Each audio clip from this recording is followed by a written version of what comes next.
you die. But you are not gone. According to ancient texts that span continents and centuries, what happens next is not immediate judgment, not instant heaven or hell, not eternal rest. What happens next is a journey, a 49-day voyage through realms that exist between death and rebirth. And during those 49 days, your consciousness will face tests, encounter beings, and make choices that will determine not just where you go next, but who you become. This is not speculation. This is documented in the Tibetan Bardo Thodol, echoed in the Egyptian funerary texts, mirrored in the Gnostic writings, and hidden in the esoteric layers of nearly every spiritual tradition. Tonight, you're going to understand what actually happens to the soul during those 49 days, and why almost no one who dies is prepared for it. The number 49 appears over and over again in spiritual literature. 49 days of mourning in Tibetan Buddhism. 49 days before the soul is weighed in ancient Egyptian tradition. 7 times 7. The completion of a sacred cycle. And this is not coincidence. The ancients understood something about the nature of consciousness after death, that it doesn't transition instantly. It moves through stages, through what the Tibetans call the Bardo states. Bardo means intermediate, in between, neither here nor there, and for 49 days, the soul exists in this liminal space, gradually detaching from the life it just left and moving toward whatever comes next. But here's what makes this knowledge so critical. During those 49 days, the soul still has agency. It can still make choices. It can still influence the outcome of its journey. But only if it understands what's happening, only if it recognizes the signs, only if it has been trained to navigate the terrain. Without that training, without that preparation, the soul moves through those 49 days in confusion, driven by habit, pulled by attachment, terrified by visions it doesn't understand. And by the time the journey ends, the destination has been determined not by conscious choice, but by unconscious momentum. Let me take you through what the texts actually describe, day by day, stage by stage, so you understand what your consciousness will face when your time comes. The first 3 days after death are called the primary bardo, the Chikai bardo, the moment of death itself. Your heart has stopped, your brain activity is ceasing, but your consciousness has not yet fully separated from the body. The Tibetan masters say that during these first 3 days, the consciousness hovers. It's aware that something has changed, but it hasn't yet accepted that death has occurred. It still feels connected to the body, to the room, to the people gathered around, and this is when the clear light appears. The fundamental luminosity of pure awareness, undifferentiated consciousness, the ground of all being. The texts say that if you recognize this light, if you merge with it without fear or grasping, your journey ends here. You are liberated. You transcend the cycle entirely. But recognition requires that you've spent your life preparing for this moment, that you've practiced resting in awareness without needing form, identity, or story, and almost no one has. So almost everyone recoils. The light feels too vast, too empty, too unfamiliar, and in that recoil, in that turning away, the soul begins its descent into the intermediate states. Days 4 through 7 mark the transition into the second bardo, the Chanyid bardo, the bardo of experiencing reality.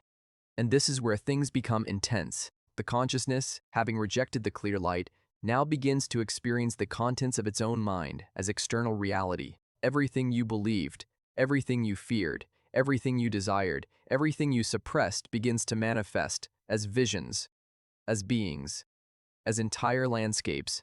The texts describe this as the arising of the peaceful and wrathful deities.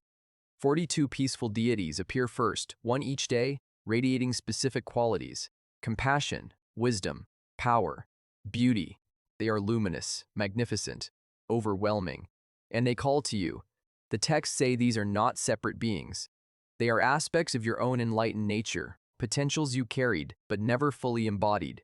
And if you recognize them as such, if you bow to them not as external gods, but as reflections of your own true nature, you merge with them. And again, liberation is possible. But if you don't recognize them, if you see them as separate, as other, as beings who have power over you, you respond with either desperate desire or paralyzing fear. You want to possess what they have, or you want to run from what they represent, and in that moment of grasping or fleeing, they transform.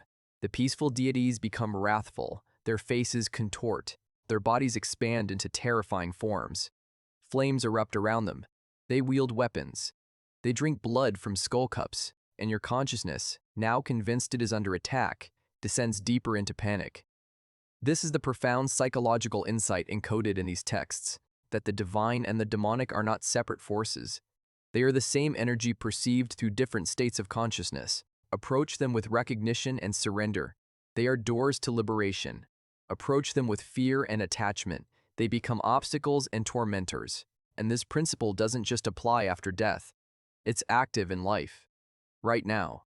The circumstances you face, the people you encounter, the challenges that arise, they are all mirrors, showing you what's unresolved within your own consciousness. By the 14th day, if you have not achieved recognition, if you have not merged with any of the deities, you enter the third Bardo, the Sidpa Bardo, the Bardo of becoming, and this is where the soul begins its movement toward rebirth. The visions shift. They become less abstract and more familiar. You start to see places you knew in life, people you loved, situations that feel comforting, and there's a pull, a magnetic attraction. The consciousness, exhausted from the intensity of the previous stages, desperate for something solid, something recognizable, begins to move toward these visions. But the texts warn that these visions are traps. They are karmic projections. Thought forms generated by your attachments, your unfinished business, your habitual patterns, and if you move toward them unconsciously, if you allow yourself to be pulled by desire or pushed by fear, you are choosing your next incarnation without awareness. You are being reborn not through conscious decision but through unconscious compulsion. The Tibetan Book of the Dead describes this process in startling detail. It says that around the third week, the soul begins to perceive couples engaged in sexual union, and depending on the karmic seeds within the consciousness, it feels attraction. If it's drawn to the male, it will incarnate as female. If drawn to the female, as male. And the moment that attraction crystallizes into identification, the moment the consciousness thinks, I want that, or I am that, conception occurs. The soul is pulled into a womb, and the 49-day journey ends in a new beginning. But here's what the masters taught. This process is not inevitable. Even at this late stage, even after missing the clear light, even after failing to recognize the deities, liberation is still possible. Through one practice, non-attachment, the ability to witness the visions without being seduced by them, to observe the pull without following it, to remain aware that these are projections, not reality, that you are the consciousness observing them, not the forms within them. And this is where the training becomes practical. Because you can't develop non-attachment after death, you develop it during life. Every time you feel a strong desire and pause before acting on it, you're training. Every time you feel fear and choose to observe it rather than react to it, you're training. Every time you witness a thought arise and pass without identifying with it, you're training. These are not abstract spiritual exercises. They are rehearsals for the most important performance of your existence. Now let's talk about what the Egyptian texts add to this understanding. They describe the afterlife journey as a navigation through the duat, the underworld. And the soul must pass through 12 gates, one for each hour of the night. At each gate, guardian beings challenge the soul. They demand passwords. They ask questions. They test whether the deceased has knowledge of the sacred names and formulas. And if the soul cannot answer, if it doesn't know the passwords, it is turned away, sent back into confusion, recycled. But if the soul knows the passwords, if it speaks the correct formulas, the gates open. And these formulas are not random. They are statements of truth, declarations of identity. I am the one who comes forth from the lotus. I have not caused pain. I know the name of the ferryman. Each statement is both a password and a confession, a demonstration that the soul has lived with awareness, that it has cultivated virtue, that it is prepared for this journey. And here's the connection to the 49 days. The 12 gates of the Egyptian duat correspond to the stages of detachment the Tibetan texts describe. Each gate represents a layer of identity being stripped away. Each challenge represents a test of whether you're ready to release another attachment. And by the time you reach the final gate, by the time you stand before Osiris for the weighing of the heart, you have either proven yourself capable of liberation or you have revealed that you are still bound, still carrying weight, still identified with the life you just left. The Gnostic texts describe this same journey as an ascent to planetary spheres. 7 levels, ruled by 7 archons. Each archon represents a different aspect of material existence. Saturn governs time and limitation. Jupiter governs expansion and authority. Mars governs conflict and passion, and so on. As the soul ascends, it must shed the qualities associated with each sphere. It must return what it borrowed from the material realm. Its anger to Mars, its pride to Jupiter, its fear of death to Saturn, and only when it has released all of these, only when it stands naked of material identity, can it pass through the final veil and return to the pleroma, the fullness of divine reality. 7 levels. 7 times 7 is 49. The same cycle, the same process, described in different symbolic languages but pointing to the same essential truth, that the journey between death and rebirth is a process of purification, of shedding, of releasing everything you thought you were so that what you actually are can be revealed. But first, you must understand what happens if you resist this process, if you cling, if you refuse to let go. The texts say you become what's called an earthbound spirit, a ghost, a consciousness trapped between worlds because it cannot accept that its life is ended. It hovers around familiar places. It tries to communicate with the living. It becomes obsessed with unfinished business, unresolved conflicts, attachments it cannot release. And time behaves strangely in this state. What feels like days might be years. What feels like years might be centuries. Because without the body to anchor consciousness in linear time, the subjective experience of time becomes elastic, unpredictable. This is why every culture has rituals for the dead. Why prayers are offered. Why offerings are made. Why the living are instructed to help the deceased let go. The Tibetan tradition has the practice of reading the Bardo Thodol aloud to the dying and the dead for 49 days. Not because the deceased can hear with physical ears, but because consciousness, in those early stages, is still attuned to the vibrational field it just left. And hearing the teachings, hearing the reminders, hearing the instructions can orient the confused soul, can remind it what's happening, can guide it toward recognition. The Egyptian tradition had professional mourners, priests who performed rituals, recited spells, and made offerings to ensure safe passage. The Catholic tradition has prayers for the dead, masses said for souls in purgatory. Different forms. Same function. To support the consciousness in its transition. To help it release. To light the path through the darkness. And here's what you need to understand about those 49 days.